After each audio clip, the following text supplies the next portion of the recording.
2.2 million followers. My professional dashboard has 601.8 million views. रात में उठ के मुद्दा उठाऊं, मैं सुबह 7 बजे मुद्दा उठाऊं, ये शो का फॉर्मेट है। जब मुझे जिसके अगेंस्ट बोलना है मैं बराबर बोलूंगा, किसी में दम है तो मुझे रोक के दिखा दे, चाहे नेहल बोले ना बोले मैं बोलूंगा। मैंने क्लियर किया है सबके सामने कि प्यार बहुत बड़ा शब्द है और प्यार तक जाने के लिए पहले दोस्ती ठीक होनी चाहिए, और इस वक्त हम दोस्त हैं और हम दोस्ती पे वर्क कर रहे हैं। क्या आप लोगों ने ये सुना है? या तो मैंने एक मृदुल को खिलाया क्योंकि उसने मुझे खिलाया था, और एक मैंने मालती को खिलाया क्योंकि उसने मुझे पिछले हफ्ते नॉमिनेट किया था। और बजाज ने जस्ट टू बैलेंस आउट, उसको पता था कि अमाल और शहबाज उसको खिलाएंगे और उससे 2 आएंगे और मेरे पास सिर्फ। वसील भाई, it's an very shocking eviction.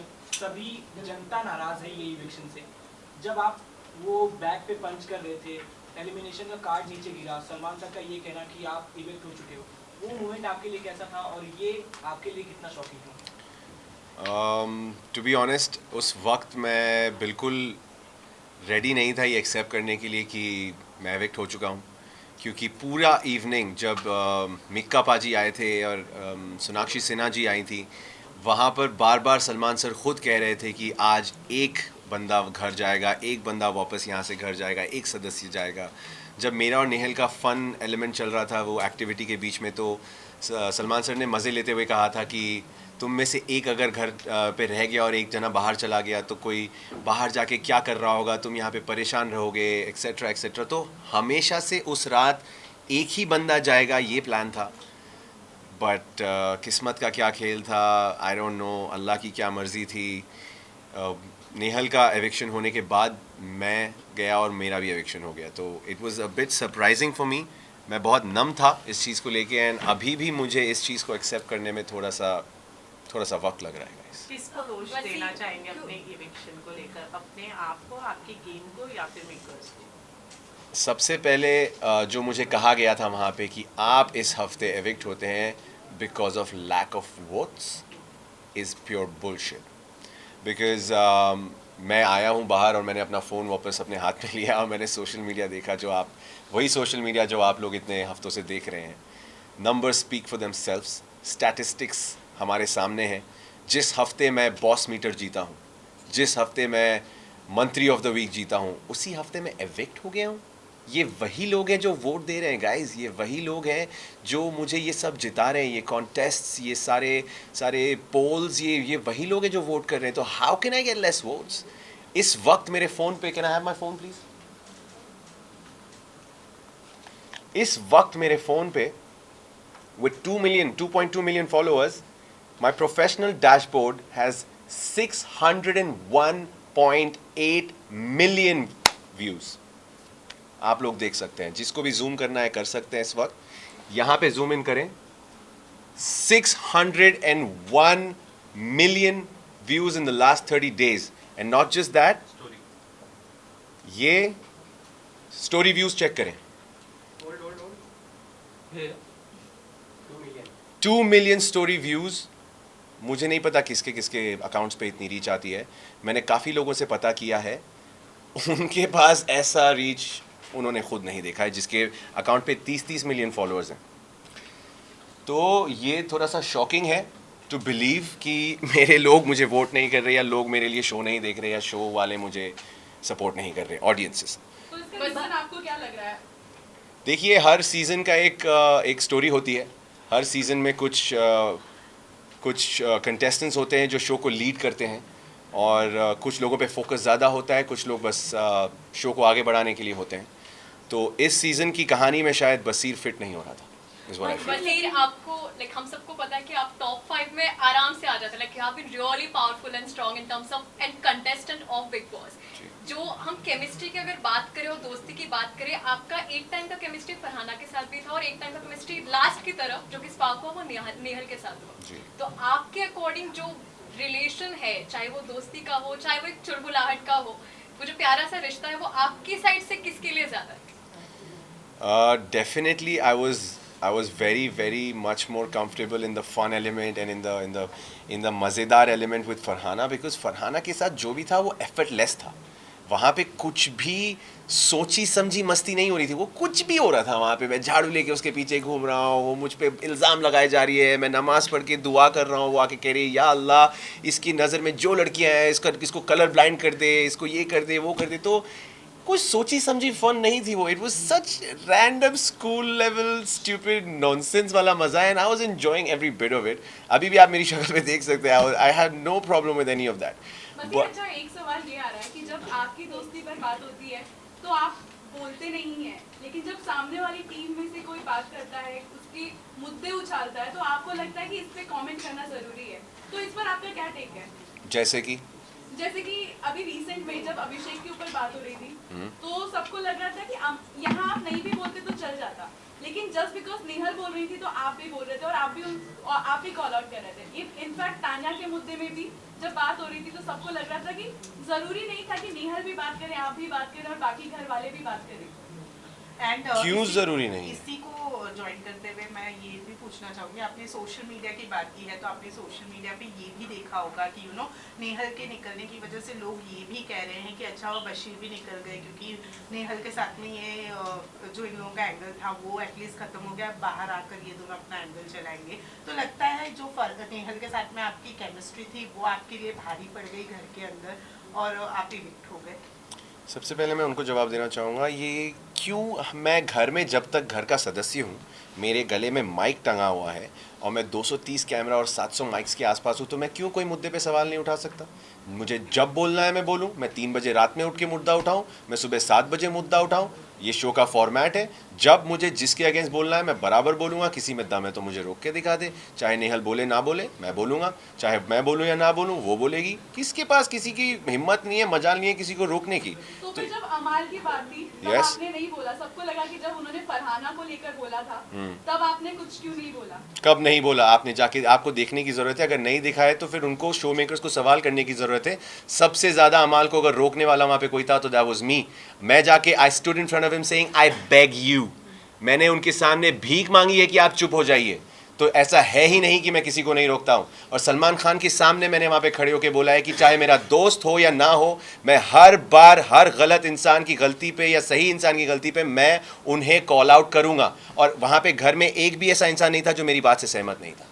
वो आप वीकेंड का वार देख सकती हैं। बसीर, अमाल की बात करें तो अमाल ने एक बात बोली है कि अब ग्रुप नहीं है, ग्रुप में सिर्फ मैं और शहबाज है।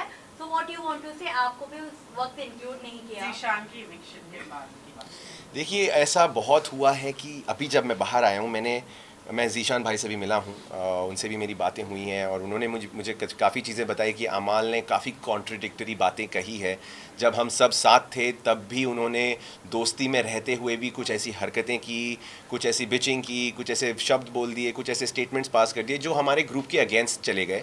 तो I am also little taken aback और इस वक्त मैं इस पर कोई स्टेटमेंट देने से कतरा रहा हूँ, बिकॉज़ मुझे अमाल से सबसे पहले बात करनी है, उनसे उनका नज़रिया जानना है और उन्होंने ये बातें क्यों कही, उन्होंने ये कुछ मूव्स लिए जो उन्होंने क्यों लिए, मुझे उसका बिल्कुल आइडिया नहीं है।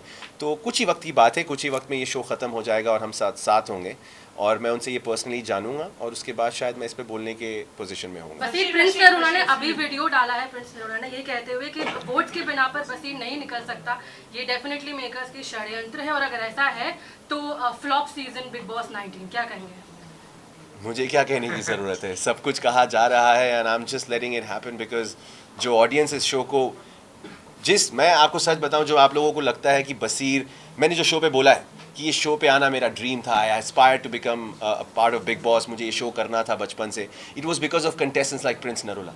उनको मैंने इस शो पे आके अपने आप को दिखा के इस शो को उस मुकाम तक ले जाते हुए देखा जिसकी वजह से मुझे बिग बॉस का हिस्सा बनना था। और वही मेरे आइकन्स, वही लोग जिसको मैं आइडलाइज करता हूँ, वही आके अगर मेरे सपोर्ट में ये बोल रहे हैं तो मुझे एक शब्द भी बोलने की ज़रूरत नहीं। बशीर, मेरे क्वेश्चन का आंसर नहीं दिया आपने। Yes, what was your question again? Nehal, हाँ, लव एंगल नेहल वाला। पहली बात तो आप लोगों ने पूरे एपिसोड्स देखे हैं? देखे। क्या आपने मेरे मुंह से ये सुना है कि हम सिर्फ दोस्त हैं? एक मर्तबा नहीं, 2 मर्तबा नहीं, 3 से 4 मर्तबा सलमान खान के सामने, कंटेस्टेंट्स के सामने, हर जगह मैंने हर किसी को, मालती को भी पकड़ के बेडरूम में जब उसने बोला था ये तेरी गर्लफ्रेंड, मैंने कहा ये मेरी गर्लफ्रेंड नहीं है, मेरी दोस्त है। तो किस किसने बोल दिया कि हम प्यार में हैं? मैंने क्लियर किया है सबके सामने कि प्यार बहुत बड़ा शब्द है और प्यार तक जाने के लिए पहले दोस्ती ठीक होनी चाहिए, और इस वक्त हम दोस्त हैं और हम दोस्ती पे वर्क कर रहे हैं। क्या आप लोगों ने ये सुना है? नेहल ने कहा, नेहल से हमने बात किया तो जी। उन्होंने कहा कि वो कहीं ना कहीं आपके साथ प्यार में है। ये आपके साइड से अभी क्लियर नहीं है। आप यस अपना मत यस बिल्कुल। आप अगर if you go back to where it started with Nehal, Nehal ने फरहाना को कुछ बातें कही जिसकी वजह से फरहाना ने मुझे बुला के कहा कि I think Nehal has feelings for you, which is why Nehal और मैं साथ बैठने लगे और वो क्लैरिटीज़ अभी हो रही थी कि ये दोस्ती से ये कब हुआ भाई, ये सब आपका क्या करें, क्योंकि मेरे उसके साथ इश्यूज़ ख़त्म नहीं हुए थे। हमारी दोस्ती में बहुत एरियर्स आ चुके थे जिसको अभी क्लियर करना ज़रूरी था, जिसके बाद हम ये क्या हो सकता है का सवाल कर सकते थे, बट बिफोर दैट मेरी जर्नी ख़त्म हो गई गाइस। बसीर वही बसीर, जैसे कि आपने बोला कि आप लोग दोस्त हैं, Yes. ठीक है? वही सोशल मीडिया पे लोग यही बात करें कि इनकी लड़ाइयाँ सबसे ज़्यादा एंटरटेनिंग थी देन इनकी दोस्ती। या that could have been true, because जब दोस्ती थी तो भी रियल थी, जब लड़ाइयाँ हुई तो भी रियल थी। आप एक चीज़ बोलिए, अगर मुझे घर में लोगों ने बोला था कि तुम लोग की दोस्ती तुम लोग की लड़ाइयाँ फेक रही हैं, मैंने कहा 2 कंटेस्टेंट्स बिग बॉस पे आके लड़ेंगे प्लान करके और उसमें एक की बेइज्जती हो रही है, दूसरे की भी बेइज्जती हो रही है, क्या आप में से कोई भी बिग बॉस में जाके राजी होगा अपनी बेइज्जती करवाने के लिए? Nobody in the world would go on Big Boss and say चल तू मेरी बेइज्जती कर, मैं लेता हूँ। No man, that's not never gonna happen। और नेहल और मेरे जैसे लोग तो कभी नहीं मानेंगे। एक टास्क के दौरान अभिषेक बजाज के साथ आपकी बॉन्डिंग के बारे में क्या कहेंगे आप? बॉन्डिंग बाहर आने के बाद आप मिलना चाहेंगे उनका? एग्जैक्टली कुछ वीडियोस आपके काफी ज्यादा क्यूट है दोनों के, ब्रो कोड वाला। देखिए, मैं बजाज के साथ मैंने बहुत ट्राई किया to establish a good connection, but Bajaj ने in the form of friendship हमेशा मुझे एक कंपेटिटर की तरह ही देखा। अगर आप लोग को वो नॉमिनेशन याद है जहाँ पे हमें पानी पूरी खिला के नॉमिनेट करना था, उस दिन मैं बहुत डिसअपॉइंट हुआ। उस दिन अमाल और उसका जब लड़ाई हुई, मैं उठ के इसीलिए घुसा क्योंकि मैं ऑलरेडी इरिटेटेड था। मेरा राउंड जब आया था पानी पूरी मतलब नॉमिनेट करने का, तो मैंने एक मृदुल को खिलाया क्योंकि उसने मुझे खिलाया था, और एक मैंने मालती को खिलाया क्योंकि उसने मुझे पिछले हफ्ते नॉमिनेट किया था। और बजाज ने जस्ट टू बैलेंस आउट, उसको पता था कि अमाल और शहबाज उसको खिलाएंगे और उससे 2 आएंगे और मेरे पास सिर्फ एक था, उसने ज़बरदस्ती आके मुझे खिलाया ये बोलते हुए कि यार अगर मैं जाऊँगा नॉमिनेशंस में तो तू भी जाएगा। तो मैंने कहा तू अगर मेरा दोस्त बुला रहा है अपने आप को, पिछले 2 हफ्ते से हमने एक दूसरे को नॉमिनेट नहीं किया था, दोस्त बुला रहा है, तो तू अगर if you are following in the well you are gonna pull my pants down and take me with you.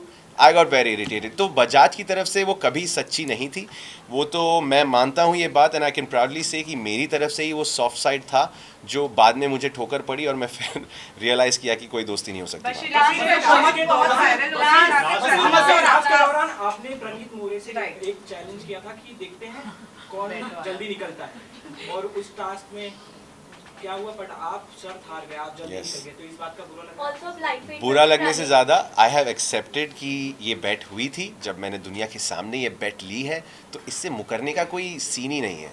और जैसे ही मेरा एविक्शन हुआ, जब मैं सबसे बाय बाय कर रहा था, प्रणीत मेरे सामने खड़ा था in the garden area right there. I think he was the second और द थर्ड पर्सन जिसको मैंने बाय कहा, और मैंने उसकी शक्ल देखी, he was almost about to shed a tear, वो बहुत इमोशनल हो गया था। तो मैंने कहा यार तू बेट जीत गया यार, अब क्या होगा? उसने मुझे हक करके कहता यार चुप कर, something like that. But I am telling this in front of the whole world again, उसकी जर्नी ख़त्म होने दो, वो आएगा बाहर, हम दोनों कुछ ना कुछ उस बेट का एक नतीजा ढूंढेंगे और वो बेट का वो रिजल्ट आएगा ही आएगा। ये मेरे शब्द हैं जो मैंने वहाँ कहा था, मैं उससे मुकर्रा नहीं हूँ। यानी एक Last रील है। अब पता नहीं वो क्या देगा यार शर्त। Last question. मालती क्या करी थी पूल पे, ये तो समझ ही नहीं आया उस समय। मालती क्रेजी है गाइस, मालती को छोड़ दो साइड में, I don't take her seriously. बस ये रियलिटी शो आप पहले भी कर चुके जी। हैं और वो समझ और वो सेंस कहीं ना कहीं ऑटोमेटिक एक्टिवेट हो जाती है। आपको कौन सबसे ज्यादा फेक कंटेस्टेंट और कौन सबसे ज्यादा विनर पोटेंशियल लगता है अभी के मौजूदा हालात में? सबसे फेक मेरी नज़र में तानिया मित्तल है, और विनर कैंडिडेट बाहर बैठा है आपके सामने। पर अगर मैं अपने से हट के किसी को जीतते हुए देखना चाहूँ तो कीपिंग एवरीथिंग असाइड, दिल से I would like to see either Amaal और शहबाज और Neelam win this show. Thank you. Thank you so much.